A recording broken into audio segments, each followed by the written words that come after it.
Mais uma semana, mais um capítulo e temos enfim o capítulo 1145 de One Piece. Sejam bem-vindos ao canal Bolha Anime e bora dar uma analisada no que rolou essa semana. Começamos o capítulo ali com mais um trecho da história de capa da Yamato e conforme eu previ na semana passada, a gente vê aqui que a Uchi e o Page One estão salvos. A gente não viu eles porque eles estavam atrás da Yamato na última capa. Vamos ver agora se a Uchi vai demonstrar a gratidão dela e a gente vai ter um novo grupo de vassalos do Kozuki Oden da nova era. Eu tô curioso pra ver onde que essa história vai dar. Além da história de capa, a gente teve também uma belíssima arte colorida em celebração ali à volta do anime de One Piece que vai ter esse final de semana. A arte é com o estilo de pintura do anime e tá mostrando ali todos os chapéus de palha assistindo ao Luffy no Gear 5. O hype pra volta do anime é absurdo. Agora, de volta ao capítulo, a gente começa ali com Goldberg encarando um baita de um dinossauro e pedindo ajuda pro Nash, que é o escudo dele, que aparentemente é vivo. O Nash meio que dá uma expandida ali e protege o Goldberg da mordida do dinossauro, se mostrando bem resistente, quebrando todos os dentes do pobre coitado.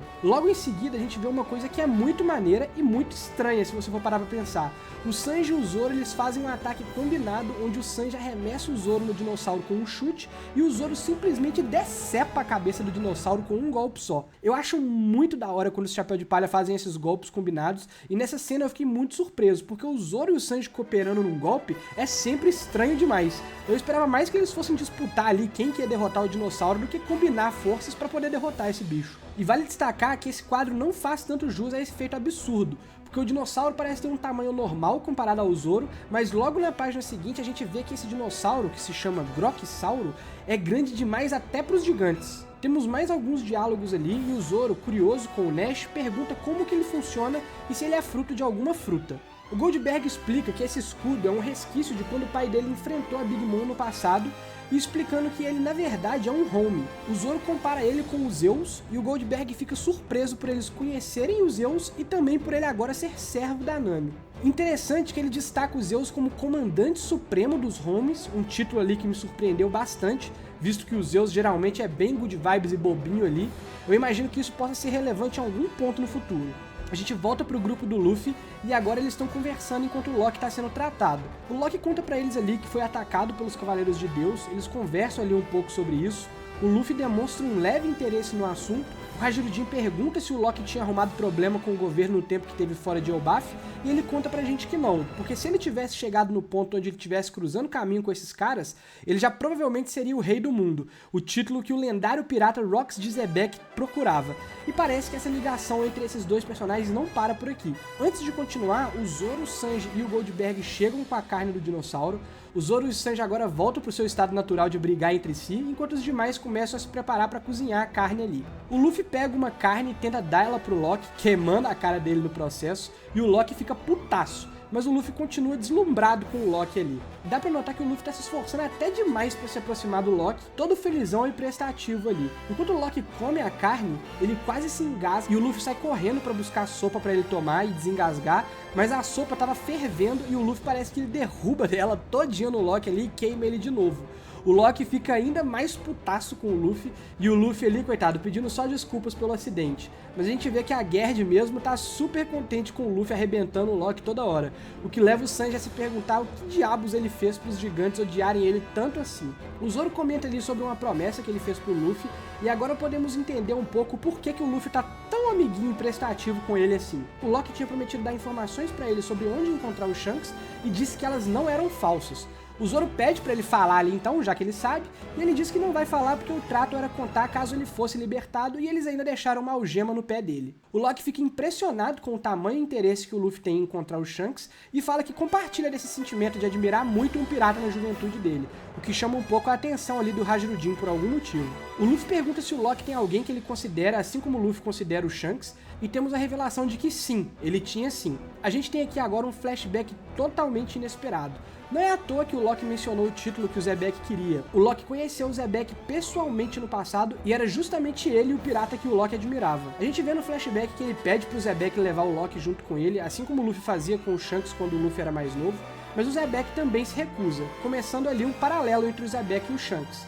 Só que esse paralelo é virado de cabeça para baixo logo na próxima página, pois o Loki desafia o Xebec ali para uma luta e o resultado é o Loki no chão todo machucado e ensanguentado. A gente vê ali que o Barba Branca estava presente e até questiona o Xebec por ter usado ali uma arma contra uma criança, mas o Xebec manda o Barba Branca calar a boca. Diferente do Shanks, que parecia ser um pirata gente boa e influenciava as crianças positivamente, como o Luffy ali e o próprio Colin, o Xebec era totalmente poucas ideias. Ele arrebentou o Loki ali mesmo sendo criança e não estava nem aí. A gente vê que o Loki se sentiu arrependido de ser criança nessa época e não ser forte o suficiente para se juntar ao bando do Rox. Voltamos pro barco dos gigantes e o Scopper Gaban. Eles continuam massacrando os monstros dos pesadelos ali sem muitos problemas, mas agora a gente vê que alguns monstros que não tinham aparecido na semana passada deram as caras, como o urso, o gigante sem nome, que agora eles confirmaram ser o Loki, e o pássaro gigante. Porém, o pesadelo em forma de Nika do mal continua desaparecido, o que me chama bastante atenção. O que será que esse pesadelo está fazendo? Vemos que alguns pesadelos estão se repetindo ali, tem mais esqueletos aparecendo, e não fica muito claro se eles já estavam ali ou se eles estão aparecendo agora. O Gaban derrota o pesadelo em forma de Loki sem muito esforço e ainda comenta sobre a força desses bichos. Eles acham que os monstros são mais fracos porque as crianças nunca viram a força de verdade desses monstros. Então a situação parece totalmente sob controle. O Gaban consegue sentir que tem mais inimigos, detectando o número 3 ali e falando que essas vozes estranhas não conseguem se esconder. Provavelmente o que ele está se referindo é aos 3 Cavaleiros de Deus na ilha. Vemos que os gigantes do Corpo de Bombeiro continuam se esforçando para apagar o incêndio antes que as crianças entrem nele, e o Sol já derrotou o Fenrir, mas as crianças já estão quase no fogo e a situação ali está desesperadora. A água dos bombeiros não parece ser o suficiente para apagar o fogo. Temos um pequeno diálogo dos Cavaleiros de Deus ali, e essa esquisitice deles de ficar nessa vibe de ver criança sofrendo. Eu já entendi que eles são ruins, Oda, não precisa ficar botando eles para ficar desejando o sofrimento de criança das formas sinistras que eles gostam aqui toda hora não. E aos 45 do segundo tempo, a gente vê ali o nosso timoneiro indo resolver a situação. Ele arremessa uma corrente de água gigante no fogo e pronto. Simples assim, o problema está resolvido. O Jinbei ativou o modo mega eficiente ali e fez os gigantes parecerem bobos. Vale destacar que apesar do primeiro quadro não dimensionar tão bem assim o golpe que o Jinbei usou, a página onde a gente vê o fogo sendo apagado mostra que essa onda que ele arremessou era enorme, maior que o navio do Colin, e o próprio Colin, que também é gigante, parece realmente uma criança perto dela. Os gigantes ficam surpresos com esse golpe do Jinbei, mas o problema do fogo está resolvido, e as crianças até então foram salvas desse problema, apesar de elas continuarem andando em direção ao porto, e o poder dos espinhos ainda ser um outro problema. Os gigantes estão bem empolgados, e como eles não viram Jinbei, até porque ele está indo escondido para a batalha ali, eles acham que foi o corpo de bombeiros que apagou o fogo, e nem os próprios bombeiros entenderam, mas ficaram com as glórias da situação ali para eles. Tudo indo bem, tá todo mundo feliz, elogiando o Jinbei, quando de repente, vral! A Gunko aparece do nada na proa do navio, surpreendendo todo mundo, e o capítulo se encerra com a promessa de finalmente começar um confronto direto. Esse capítulo foi um pouco mais morno, apesar de ter uns detalhes interessantes ali também. Vamos falar um pouco sobre eles. Primeiro de tudo, a ligação de Elbaf com a Big Mom continua de pé e a gente tem novos detalhes dos Homens tomando uma certa importância na trama, até com um título novo importante para os Zeus. Muita gente especula que a Big Mom ainda está viva e pode aparecer em Elbaf.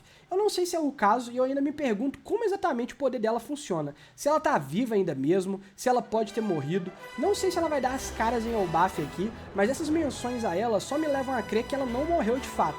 Ainda mais sabendo o histórico do Oda e como que ele gosta bastante de fazer essas mortes falsas. Agora um ponto que pode ser importante é o fato de que o Zeus é reconhecido pelos gigantes e agora ele tá com a Nami. Isso fundamenta um pouco o porquê o Pesadelo de Tempestade da semana passada lembrava um pouco ele, parece que ele é realmente conhecido em Elbaf. E isso pode ser algo problemático em breve, visto que a Big Mom e ele não são muito bem vistos pelos gigantes.